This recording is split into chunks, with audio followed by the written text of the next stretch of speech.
le même temps, c'est-à-dire dans le temps où les apôtres étaient en train d'annoncer l'évangile, là où les apôtres étaient en pleine campagne dans leur ministère, la Bible nous dit que le roi Hérode, si on peut l'appeler Antipas, je crois que c'est lui, donc lui c'est, il va arrêter Jacques, le frère de Jean.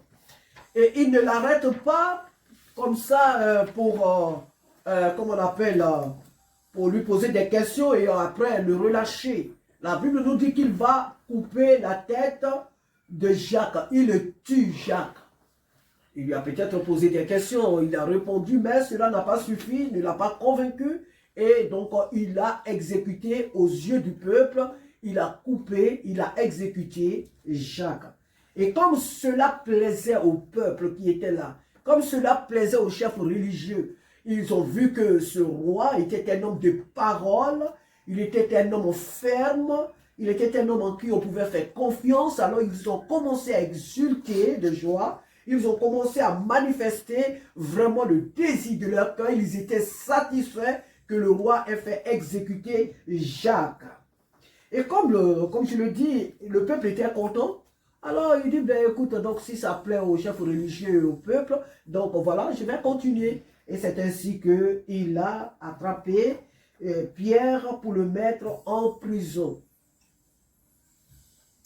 Nous devons comprendre ce message ce matin. Jacques était l'un des disciples de Jésus. Et quand nous voyons l'histoire de Jacques, nous voyons que Jacques est attrapé et il est tué. Où est Dieu? Pourquoi Dieu n'a-t-il pas intervenu? Nous voyons que dans l'histoire de Jacques et Jean, Dieu va agir différemment. Nous voyons une telle histoire aussi dans les Actes, qu'on ne va pas lire parce qu'il est beaucoup plus long. Actes aussi 7, chapitre 56 à 58, l'histoire d'Étienne. Étienne aussi qui a été lapidé et qui a été exécuté, bon, en un mot qui est mort. Ils ont lapidé Étienne jusqu'à la mort. Dieu n'a pas sauvé là sur le champ, Dieu n'a pas intervenu. Le Saint-Esprit n'a pas intervenu. Le Seigneur a laissé faire les choses. Étienne est mort. Jacques est mort sur le coup des ennemis. Chers frères et sœurs, le dimanche, je crois, sur le passé, nous avons médité ici la parole de Dieu qui nous a dit que la vie chrétienne n'est pas un fleuve tranquille. Les temps que nous courons, c'est vrai que nous aimons entendre des beaux messages qui nous parlent de l'avenir, c'est-à-dire un avenir radieux, un avenir glorieux. On aimerait entendre des messages qui nous disent que demain tu auras telle chose, aujourd'hui tu auras ça, des messages d'espoir. Mais il ne faut pas oublier que les temps que nous courons, Dieu aimerait préparer aussi le cœur de son Église à supporter, à voir ce qui arrive, les persécutions, comment l'Église doit être disposée, comment l'Église doit vivre dans les temps des difficultés. Que l'enfant de Dieu doit comprendre que la vie chrétienne, ce n'est pas seulement une vie de Alléluia et une vie de Amen. La vie chrétienne, comme nous l'avons dit ici, la vie chrétienne, c'est une vie de douleur. Et donc, Dieu fait dans cette vie-là, il fait ce qu'il veut. Pas ce qu'il peut, mais il fait ce qu'il veut. Ce qu'il fait dans la vie de Pierre, il n'est pas obligé de le faire dans la vie de Jean. Ce qu'il fait dans la vie de Jean, il n'est pas obligé de le faire dans la vie de Simon ou de le faire dans la vie de Matthieu. Alléluia. Dieu agit dans nos vies de manière différente ou différente. Nous avons entendu ici tout à l'heure des témoignages. Et nous voyons l'Esprit de Dieu conduit toujours les choses comme ça. Nous avons entendu des témoignages. Le témoignage de la sœur concernant son permis. Il y a des frères qui ont passé, bon, mon fils aîné, il est l'exemple palpable. Il a passé le permis, je crois que c'est le code, il a passé 2 fois. Le permis, il a eu du coup. Mais comment lui, il va avoir le permis? Il a rendu le témoignage. Le jour même qu'il a passé le permis, il est allé dans le sens contraire, sur la route. C'était un sens contraire et lui, il est allé dans cette direction-là. Mais malgré ça, il a eu le permis. Dieu lui a donné le permis. Donc, et toi qui as peut-être très bien conduit, on peut ne pas te donner le permis. Parce que c'est Dieu qui décide les choses. Et la Bible nous dit que lorsque Dieu approuve les voies d'un homme, il dispose favorablement même ses ennemis à son égard. Nous sommes une église, nous sommes l'église de Jésus-Christ. Et les chrétiens que nous sommes, nous voulons que Dieu fasse les choses de la même manière qu'il le fait dans la vie de mon frère, dans la vie de certains frères ou de certaines sœurs. Parce que mon frère a passé tel concours il a eu sur le champ, donc moi, puisque je suis aussi un enfant de Dieu, si je passe ce concours, je dois l'avoir. Pourquoi? Parce que nous sommes tous les enfants du même Père. Mais nous oublions que Dieu n'est pas obligé d'agir dans nos vies de la même manière. Il n'est pas obligé. Quand nous voyons la vie des apôtres, les 12 apôtres, nous voyons que tous ces apôtres, certes qu'ils avaient le Saint-Esprit, mais chacun a servi Dieu selon le mandat que Dieu lui avait donné. Nous voyons que l'apôtre Paul qui n'a même pas vu Jésus, l'apôtre Paul qui n'était pas le disciple de Jésus, c'est lui qui a écrit presque la moitié des épîtres. Ouais. Alléluia. Amen. Dieu n'est pas obligé. Amen. Faisons attention pour ne pas ronfler ici. Amen. Faisons très attention. Nous sommes dans la présence de Dieu. Dieu n'est pas obligé d'agir dans ta vie, dans ma vie, de la même manière. Nous voyons ici dans les épîtres que des hommes de Dieu, des serviteurs de Dieu ont été arrêtés à cause de leur foi. On les arrête. Ici, je parle de Jacques et Étienne. Ils ont été exécutés. Dieu ne les a pas délivrés. Non, Dieu ne les a pas. Ce n'est pas parce que Dieu ne pouvait pas, mais il ne l'a pas fait. Parce qu'il ne voulait pas. Parce que ce n'était pas dans son plan pour ses frères d'agir de la sorte. Il ne les a pas délivrés. Nous allons voir plus tard que Pierre et même Paul, ils vont aller jusqu'en prison. Et dans les prisons, Dieu va les délivrer. On ne va pas les tuer. Il y avait des personnes qui étaient là, qui pouvaient leur ôter la vie, mais ils ne l'ont pas fait. Eux, ils ont été délivrés. Nous voyons dans l'histoire aussi de Daniel et ses amis. Shadrach, Meshach, Abednego, ils ont été pris. Daniel a été jeté en prison au milieu des lions. Et la Bible nous dit que Daniel a été délivré de la force aux lions. Il a été délivré parce que Dieu, c'était dans son plan de délivrer Daniel. Parce qu'il sait que Daniel, il avait encore des choses à faire au travers de Daniel dans le royaume de Nebuchadnezzar. Ses compagnons ont été jetés dans la fournaise ardente. Et là, Dieu lui-même descend, il envoie son ange pour libérer les compagnons de Daniel. Pourquoi? Parce qu'il savait ce qu'il avait encore à faire dans la vie de ces 3 jeunes gens. Il les a délivrés. Amen. S'il vous plaît, la vie chrétienne que nous menons, nous ne nous ressemblons pas. Notre destinée n'est pas pareille dans le Seigneur. Alléluia. Amen. Notre destinée n'est pas pareille. Parce que mon frère travaille dans un service, alors maintenant que comme je sais que c'est un frère qui travaille dans telle société, alors moi je me lève et c'est là que, ou bien peut-être qu'on a fait les mêmes études, donc je me lève, je vais poser là aussi mon CV. Pourquoi? Parce que le frère en Christ, il travaille là. Donc aussi le frère en Christ, il travaille dans une société pareille, ben écoute, c'est sûr et certain que moi aussi on m'accepte, puisque nous avons fait les mêmes études, nous avons les mêmes diplômes. Donc moi aussi, si je pose mon CV là-bas, je vais être là. Est-ce que c'est Dieu qui t'a envoyé là-bas? Est-ce que c'est le plan de Dieu que toi tu travailles dans la même société que ton frère en Christ ou ta soeur en Christ? Pourquoi c'est là-bas forcément que tu vas poser ton CV? Et quand Dieu n'accepte pas, et quand le CV n'est pas admis, alors on croit que Dieu ne nous aime pas, on croit que Dieu n'est pas Dieu, on croit que Dieu n'est pas capable de nous donner ce que nous voulons, et alors on baisse les bras. Mon frère est assis derrière un bureau, moi aussi je vais être derrière un bureau. Est-ce que Dieu t'a dit que toi, il t'a appelé pour être derrière un bureau? Parce que tout ce que nous faisons, nous ne sommes pas en connexion avec le Seigneur. Nous ne sommes pas en connexion avec le Saint-Esprit. Et donc, nous oublions que ce que Dieu fait dans la vie de l'autre, il ne le fera forcément pas dans notre vie. Non, il n'est pas obligé de le faire. La vie chrétienne n'est pas une vie facile. C'est ce que le Seigneur veut que nous comprenions aussi ce matin. Suivre le Seigneur, ce n'est pas un jeu. J'ai choisi de suivre Jésus. C'est beau à chanter. Non seulement le Seigneur ne fait pas les choses de la même manière, frères et sœurs, mais la vie chrétienne, c'est une vie d'épreuve. Lorsque Jacques ici a été exécuté, les autres disciples ont fui pour se cacher. Parce qu'ils avaient compris que s'ils apparaissaient comme ça chaque fois sur la place publique, eux aussi allaient être pris. Et donc, ils ont pris la fuite. Pas qu'ils ne servaient plus Dieu, mais ils ont pris la fuite pour mieux accomplir leur mission. Amen. Alléluia. Amen.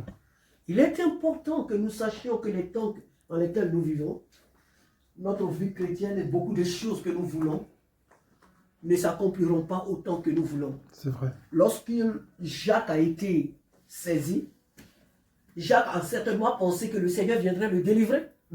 Jacques a pensé sûrement que le Seigneur qu'il avait servi durant ces 3 années et demie, Jacques avait espéré que le Seigneur fasse un miracle. Il s'est dit en lui que, oh non, Dieu ne permettrait pas que on enlève la vie à son serviteur maintenant. Certes que je vais mourir un jour, mais pas de cette façon, mais pas maintenant. Jacques avait espéré que Dieu vienne le délivrer. Mais le Seigneur ne l'a pas fait. Le Seigneur ne l'a pas fait. Il y a des situations que tu traverses et tu aimerais que Dieu vienne sur le champ pour te secourir. Tu dis, mais pourquoi? Pourquoi est-ce que cette situation, elle dure? Mais mes prières ne parviennent pas à Dieu. Mais quel est le mal que j'ai fait? Je sers Dieu de tout mon cœur. Quel est le mal que j'ai fait? Et ce problème perdu, jusqu'à quand Dieu va me répondre? Et Dieu ne répond pas. Et Dieu ne répond pas. Ce n'est pas parce qu'il n'entend pas, il n'attend pas ce que tu dis. Ce n'est pas parce que Dieu n'entend pas tes prières. Mais il ne répond pas parce qu'il a choisi de ne pas répondre. Il ne répond pas parce qu'il prépare pour toi des grandes choses. La mort de Jacques a été un sujet de gloire, non seulement pour l'Église, mais un sujet de réveil. Parce qu'au moment où on tue Jacques, les soldats, les hommes de Dieu, les apôtres aussi comprennent que oui, là, ils tiennent un véritable trésor. Parce que si des hauts gradés, si des hautes personnalités, si des rois peuvent aller jusqu'à les exécuter, ce qui veut dire que ce qu'ils tiennent est vrai. C'est qu'ils sont dans la vérité. C'est qu'ils sont dans la vérité. Voilà pourquoi ils sont ainsi combattus. Donc la mort de Jacques a été pour eux un sujet même de réveil. C'est pourquoi lorsque plus tard, on attrape Pierre et Jean, et plutôt Pierre et Jean plutôt, ils vont dire, nous ne pouvons pas nous taire sur ce que nous y avons vu. Nous ne pouvons pas nous taire sur ce que nous avons vécu.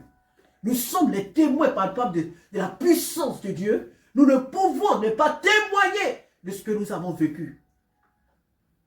Donc même la mort de Jacques a été pour eux un sujet de réveil.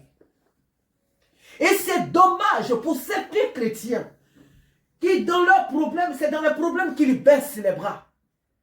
Ils ne comprennent pas que dans les épreuves, c'est là qu'ils doivent même chercher le Seigneur.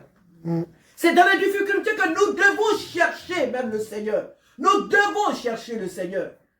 Ce n'est pas là que nous devons baisser les bras. Parce que je veux aujourd'hui une chose, je ne l'ai pas. Je baisse les bras. Non. Tu ne dois pas baisser les bras. Tu ne dois pas baisser les bras. Parce que Dieu a préparé pour toi des grandes choses que tu ignores encore. Dieu n'abandonne jamais, mais jamais ses enfants. Tout Ésaïe, le livre d'Ésaïe est rempli de promesses. Et même ici dans les évangiles, Luc chapitre 1, verset 45, la parole de Dieu nous dit, heureuse celle qui a cru, car les choses qui lui ont été dites de la part du Seigneur auront leur accomplissement. Heureuse celle ou celui qui a cru, car les choses qui lui ont été dites de la part du Seigneur auront leur accomplissement. La promesse que Dieu t'a donnée va s'accomplir. Même si aujourd'hui tu traverses des moments difficiles, même si aujourd'hui tu traverses le contraire de ce que Dieu t'a dit, tu dois espérer. Et c'est le temps pour toi, mon frère, ma soeur, de fléchir les genoux et de chercher Dieu. Tu ne dois pas être découragé. Ne soyons pas des chrétiens que lorsque Dieu leur a tout donné, c'est maintenant ils rient, ils s'épanouissent dans la maison de Dieu. Et c'est maintenant que, maintenant Dieu existe. Notre Dieu existe même quand nous échouons. Notre Dieu existe même quand ce que nous désirons aujourd'hui, nous ne l'avons pas. Notre Dieu existe même quand nous sommes malades. Notre Dieu existe même quand nous n'avons pas ce que nos cœurs désirent, chers frères et sœurs. Alors que les psaumes nous disent que l'Éternel espère en l'Éternel, crains Dieu te donnera ce que ton cœur désire. Mais moi souvent j'ai dit, mais ce que nos cœurs désirent n'est pas forcément ce que le cœur de Dieu désire pour nous. Vrai. Dieu n'est pas obligé de nous donner ce que nos cœurs désirent. Parce que même nos cœurs souvent désirent des choses qui sont dangereuses pour nous. C'est vrai. Dieu qui sait toutes choses n'est pas obligé de nous donner ce que nos cœurs désirent. Amen. Ce que je désire peut être un danger pour moi, parce que je suis un être humain, parce que je ne sais pas ce qu'il me faut. Mais Dieu, lui qui sait ce qui est bien pour moi, me donnera ce qui est bien pour moi, Amen. Mais pas ce que moi je veux avoir. Amen. Alléluia. Amen. Ce matin, le Seigneur veut te faire comprendre que ce qu'il fait dans la vie de ton frère qui est à côté de toi, ce qu'il fait dans la vie de ta soeur qui est à côté de toi, il ne le fera forcément pas pour toi. Même si peut-être vous avez le même diplôme, même si vous avez fréquenté la même école, même si vous avez le même baptême du Saint-Esprit, même si vous avez le même Jésus, même si vous avez la même peut-être hauteur ou profondeur de la foi, même si vous avez le même ministère, même si vous chantez, vous avez mais vraiment le même ministère, que vous avez tout en commun, le Dieu qui agit dans la vie des uns et des autres ne fera forcément pas dans ta vie ce qu'il fait dans la vie de ton frère ou de ta soeur. C'est vrai. Alléluia. Amen. Prenons courage, les temps sont difficiles. Jacques a été exécuté, le Seigneur était bien capable de le délivrer, mais il ne l'a pas fait. Étienne, sous les pierres des hommes méchants, Dieu pouvait le délivrer, mais il ne l'a pas fait. Étienne a été lapidé jusqu'à mort. Étienne a été lapidé à mort.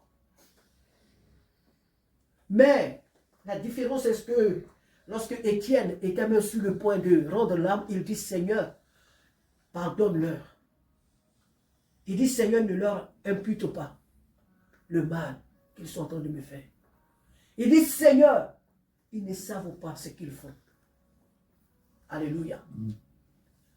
Donc, dans les épreuves que nous traversons, nous pouvons savoir de qui ces épreuves-là viennent. Souvent, nous parlons des parents qui sont des sorciers, nous parlons de telle ou de telle personne, peut-être des collègues, du patron du travail et de telle ou de telle personne. Mais mon frère, ma soeur, nous savons en qui nous avons cru. Nous connaissons notre Dieu. Nous savons qu'il est capable de nous donner au-delà de toutes nos espérances. Espérons en l'Éternel. La vie chrétienne, ce n'est pas une cocotte minute. La vie chrétienne, ce n'est pas une vie de concorde. La vie chrétienne, ce n'est pas une vie de TGV. On a tout rapidement. On a tout sur place. On a tout à la minute. Ce n'est pas ça la vie chrétienne. La vie chrétienne, c'est aussi une vie de persévérance.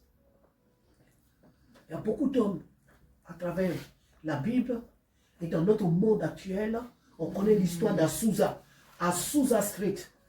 Le frère, ce mot par lequel Dieu a envoyé sur réveil à Los Angeles aux États-Unis. Quand tu lis l'histoire, quand tu écoutes son témoignage, c'est un homme qui a été beaucoup persécuté. C'est un homme qui a été beaucoup humilié. Mais là où Dieu voulait qu'il arrive, il y est arrivé. Alléluia. La vie chrétienne, c'est un prix. N'importe qui ne se lève pas pour dire comme ça, je suis un enfant de Dieu. Je suis chrétien. Si tu es chrétien, si tu es chrétienne, n'oublie pas que tu connaîtras ce que le maître a connu. Tu passeras par le chemin que le maître, par le chemin où il est passé. Alléluia. Ce matin, le Seigneur nous appelle à comprendre que ce qu'il fait dans la vie du frère Élie, il ne le fera pas forcément dans notre vie. Le Seigneur veut ce matin que nous réalisions que ce qu'il fait dans la vie des autres, il ne le fera pas forcément dans notre vie. Ce qu'il fait dans l'assemblée de nos frères baptistes, il ne le fera pas ici à la source d'espérance. Dieu est libre d'agir selon la destinée qu'il a assignée à chacun de nous. Dieu est libre d'agir quand et comment il le juge. Quand il le juge bon, comme il le juge, comme il le sait, comme il le veut. Quand et comment il le veut. C'est lui qui décide. Jacques a été exécuté. Peut-être que le problème que tu traverses, ce n'est pas pour te faire peur, mais peut-être que ces problèmes ne te quitteront jamais jusqu'à la fin de tes jours. C'est Dieu qui décide. Peut-être que les problèmes que tu traverses là, ces problèmes-là, tu vas beau jeûner, prier. Ces problèmes ne quitteront jamais ta vie jusqu'à ce que tu quittes sur la terre. Cela ne veut pas dire que tu n'es pas un enfant de Dieu. Cela ne veut pas dire que tu n'es pas sauvé. Cela ne veut pas dire que Dieu ne t'aime pas. Comprenons que c'est Dieu qui décide. Il a décidé que Jacques soit exécuté. Jacques a été exécuté. Il a décidé que Daniel sorte de la fosse au lion. Daniel y est sorti. Il a décidé que Shadrach, Meshach, Abednego sortent de la fournaise ardente. Ils y sont sortis. C'est lui qui décide. Apprenons à fixer nos regards sur le Seigneur lui seul. Et à dire à Dieu, Seigneur, ma vie est à toi. Ma vie t'appartient. Qu'il me soit fait selon ta volonté. Pas selon la volonté que tu as pour le frère placeur qui sont là. Mais selon ta volonté pour la destinée que tu as, pour la vie, le projet que tu as pour moi, la vision que tu as pour moi, Seigneur, que cela me soit fait selon que toi, tu le désires. Fixons nos regards sur le Seigneur. Et ne cherchons pas à ressembler les autres, à être comme les autres, à voir les choses comme les autres. Il y a des personnes qui ont accepté le Seigneur depuis, tout va comme sur des roulettes dans leur vie. Tout va comme sur des roulettes. Diplôme, ils ont ça. Maison, ils ont ça. Femme, ils ont. Des enfants, ils ont. Mais tout leur réussit. Dans une année, ils peuvent changer de boulot 2 à 3 fois. Et partout, toutes les portes leur sont ouvertes. Ce sont des enfants de Dieu. C'est la grâce que Dieu a mis sur leur vie. Dieu sait pourquoi il permet ces choses-là dans leur vie. Et il y a des personnes, comme nous autres, tout ce que tu fais, c'est comme si tu devais, c'est comme, je ne sais même pas comment, mais tu dois le faire avec des difficultés. Tu obtiens tout avec épreuve. Pas avec la facilité. Nous sommes tous en Jésus-Christ, mais nous avons un destin différent. Nous sommes tous en Jésus-Christ, nous sommes une famille en Jésus, mais le Seigneur ne se manifeste pas dans nos vies de la même manière. Nous avons été sauvés, frères et sœurs, c'est vrai par Jésus-Christ, mais le Seigneur ne fera pas et ne fait pas les choses de la même manière dans nos vies. Jacques a été exécuté. Plus tard, Pierre va être en prison. Le Seigneur va le libérer de la prison, comme il a fait pour Daniel. Cependant, certains ont été tués. Est-ce parce que Dieu ne les aimait pas? Dieu les aimait. C'est Dieu qui décide. Dieu fait les choses de manière différente dans la vie de chacun de nous. Et si tu as appris toi à regarder qu'au Seigneur, tu n'envieras pas ton frère. Et si toi, Dieu te fait grâce d'être élevé dans certains domaines, tu ne regarderas pas l'autre comme moins que rien. Parce que celui qui a couché la tête demain peut se relever et même peut-être plus fort que toi. Amen. Amen. Amen. Regardons au Seigneur. Ne te vois pas comme démuni, comme misérable, parce qu'aujourd'hui, tout va peut-être mal dans ta vie. Ne te vois pas comme mal aimé de Dieu, parce qu'aujourd'hui, Hérode a mis un couteau sur ta gorge. Ne te vois pas comme rejeté aujourd'hui, parce que tu vois que tout semble être noir, contraire, difficile autour de toi. Tout est brouillard devant toi. Tu ne sais où regarder, tu ne sais comment faire, tu ne sais quelle décision prendre. Tu cries à Dieu, mais tu n'entends aucun son, aucune voix, aucune lueur. Ne pense pas que Dieu ne t'aime pas. Dieu t'aime. Et seulement il est en train de préparer des choses merveilleuses pour toi. Amen. Dieu est lent, mais il n'est jamais en retard. Amen. Alléluia. Amen. Oui, dans l'agissement de Dieu, dans son agissement, il semble être lent. Mais il est lent pour toi et moi, parce que nous sommes des hommes. Mais Dieu n'est jamais en retard. Mais jamais en retard. S'il a permis que Jacques soit exécuté, il ne permettra certainement pas que toi tu sois exécuté. S'il a permis que Pierre soit en prison, il ne permettra certainement pas que toi tu y sois. Et si tel est son plan que tu sois en prison, alors dans cette prison, loue-le. Adore-le, glorifie-le, même dans cette prison, parce que lui seul viendra te délivrer, parce que lui seul viendra te libérer. Et quand Dieu délivre Pierre, quand Dieu délivre plutôt Paul, et je crois que c'était Silas, quand Dieu les délivre de la prison, Dieu ne vient pas comme ça parce qu'il délivre. Regardez, Dieu les délivre, mais les armes, les soldats qui étaient là-bas vont être sauvés. Il y a parmi eux certains qui vont donner leur vie à Jésus. Dieu ne fait rien pour rien. Donc aujourd'hui, si tu traverses une situation mauvaise, tu ne sais pas ce que Dieu est en train de préparer. Et pour finir, frère, nous ne pouvons pas servir Dieu si nous n'avons pas un témoignage. Servir Dieu, c'est avoir un témoignage. Servir Jésus-Christ, c'est avoir un témoignage. Et quand on parle de témoignage, on veut parler de l'histoire. Tu dois avoir une histoire avec Dieu. Et l'histoire, elle est facile à raconter qu'à vivre. Tu n'as pas d'histoire, tu n'as pas de témoignage. Tu dis que tu es chrétien, tu es chrétienne. Quelle est ton histoire avec Jésus? Par quoi est-ce que tu es passé? Quel Hérode qui t'a attaqué? Quel Nebuchadnezzar qui t'a mis en prison? Dans quelle prison dans quelle fosse au lion, toi, on t'a jeté, tu es sorti victorieux? Dans quelle fournaise ardente on t'a jeté, tu es sorti victorieux ou victorieuse? Quelle est ton histoire? Tu as quelle histoire dans ta marche avec le Seigneur? Nous sommes jeunes. Oh, nous sommes en Jésus. Alléluia, amen. Alléluia, Hosanna. Alléluia, Hosanna. Mais ton histoire, c'est quoi? Ton histoire, quand quelqu'un te regarde, quel est ton parcours? Quelle est ton histoire avec Jésus? Quand toi, tu t'assois et tu examines ta vie chrétienne, quelle est ton histoire que demain tu peux raconter à ton enfant? Demain tu peux raconter sur la chair. Demain tu peux raconter à quelqu'un. Et la personne peut dire, ah oui, oh là là. Ah oui, ton Dieu il est vraiment fort. Hein?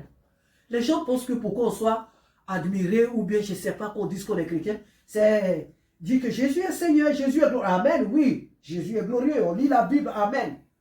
Mais c'est toi, ton histoire qui certifie la parole de Dieu. Amen. C'est notre témoignage qui certifie la parole de Dieu. C'est notre vie avec Dieu. C'est notre vie, notre témoignage qui permet à ceux qui nous entourent que réellement la parole de Dieu est capable de délivrer, que Dieu est capable de libérer. C'est la persévérance.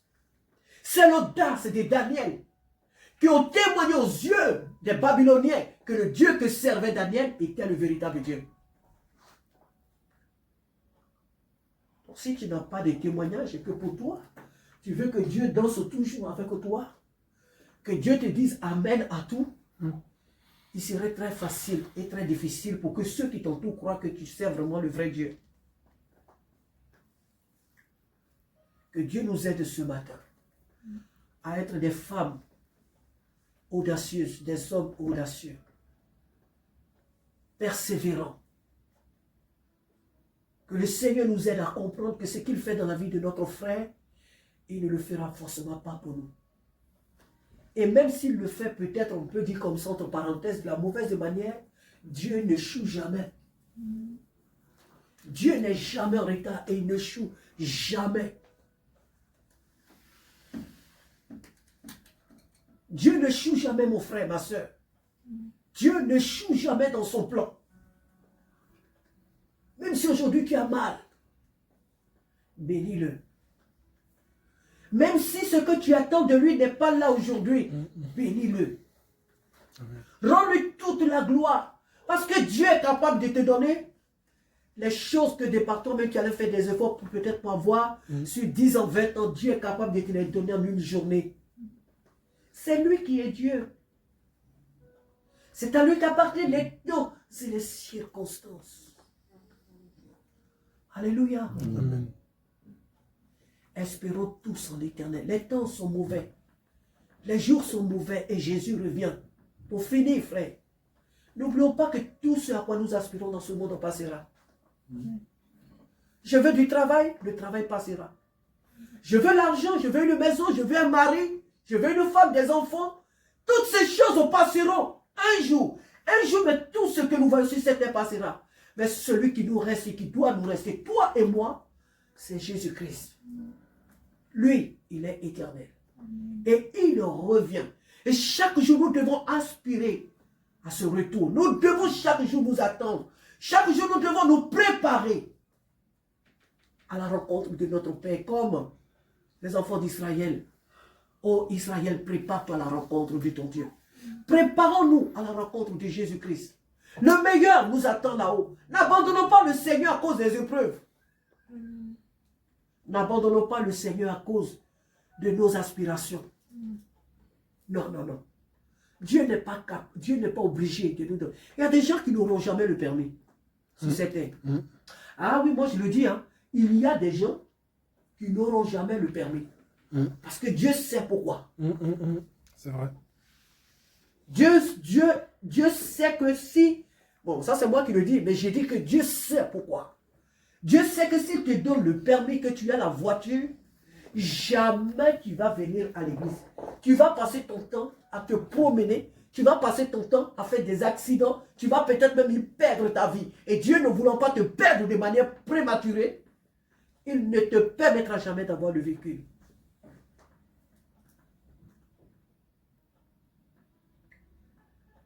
Ça, c'est un exemple parmi tant d'autres. Je ne dis pas que tous ici, on n'aura pas de permis. Hein. C'est le désir de Dieu que nous ayons le permis. Mais s'il y a des choses que toi, tu veux avoir, mais Dieu n'acceptera jamais que tu aies. C'est vrai. Il sait pourquoi. Il sait pourquoi.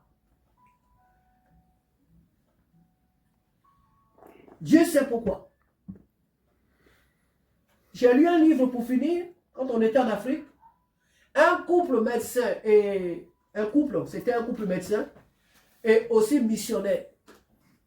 Longtemps, ce couple-là a cherché à avoir un enfant. Ils n'avaient pas d'enfant.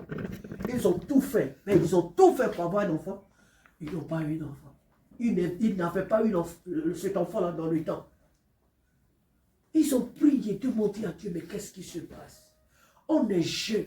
On a tous les moyens. Pour même prendre même des servantes.